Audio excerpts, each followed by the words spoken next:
So this Harper's Letter came out. I don't know exactly what it is. Monica knows a little something about it, and then we're going to open up to the panel. What is the Harper's Letter, Monica? So Harper's Letter is a letter by all the prominent intellectuals in the United States, majority of them. Basically, that says the discourse in the United States has gone too far in terms of cancel culture, right? So people get canceled for basically anything.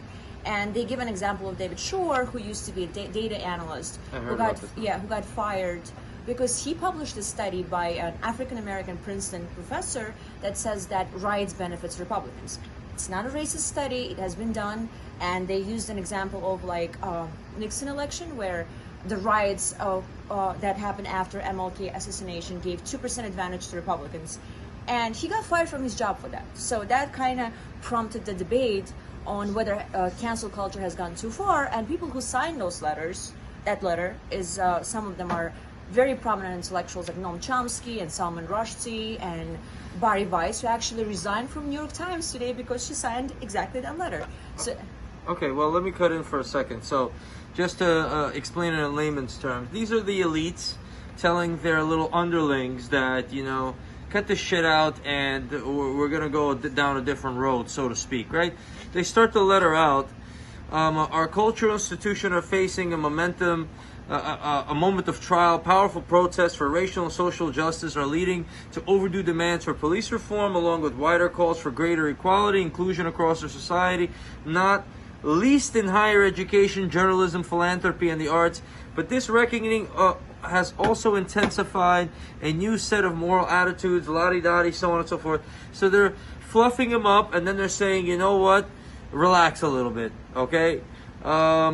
We uphold the value of robust and even caustic counter speech from all quarters, but now it's all too common to hear from swift and severe retribution in response to perceived transgressions of speech and thought. So, you know, it's overdue. They started this shit, and now they're under control, and it's nice to see that civilization is working. This is how a free society is supposed to work.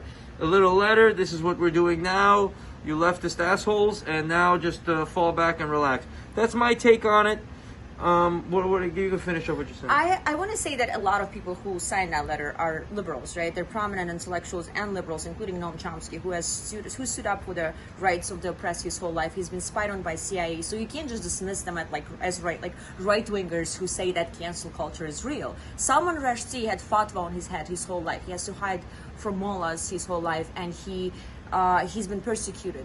So a lot of those people actually faced persecution for speech. So you can't dismiss their arguments as invalid. And the counter letter that I've read basically says it's a bunch of white people who wrote that letter. Thomas Chatterton Williams, who is an author of that letter, is a black man whose father grew up in a segregated South. So, and first of all, you shouldn't dismiss somebody's ideas just because of their identity. And secondly, even the attacks on their identities are not correct. So they're getting paid with their own coin. I just want to get to the point. We got a panel over here. So they wrote this letter.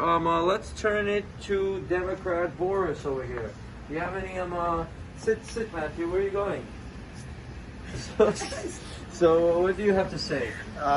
So my whole thing is, I understand that this letter is signed by intellectuals, quote unquote, the elite. But the thing is, in order to have a fair journalistic approach to this topic, you also need to look at the counter letter to it, and you can't diminish the counter letter with saying that the people who signed the counter letter are not the elite, they're just crybabies or this or that.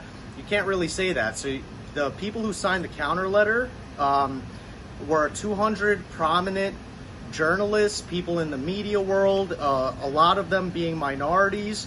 And they basically, their criticism to the Harper letter is saying that these people, whether it's Noam Chomsky, whether it's Salman Rushdie, these people who have gone through their own issues, they're now in a privileged place in society. They now have the platforms with millions of people that listen to them. And now in the midst of this turmoil where the police departments are being reformed, where society is fighting back to the historic injustices and the unfairness towards people of other ethnicities, colors that they face on an everyday basis. Now they're fighting back, and in that context, these prominent intellectuals are pretty much, in my opinion, complaining that, oh, they can't say what they want to say now. They have millions of followers. So the counter letter also mentioned that they have power. These people have power, they have influence. So with that power, with the influence, you have a responsibility to not say what the average Joe would say on the street. You have a responsibility to elevate the dialogue and not say things that could be,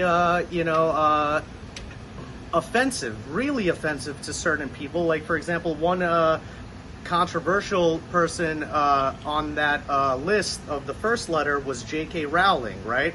So she's a very famous writer. She writes children's books, stories that young kids follow Harry Potter throughout their, childhoods. So she has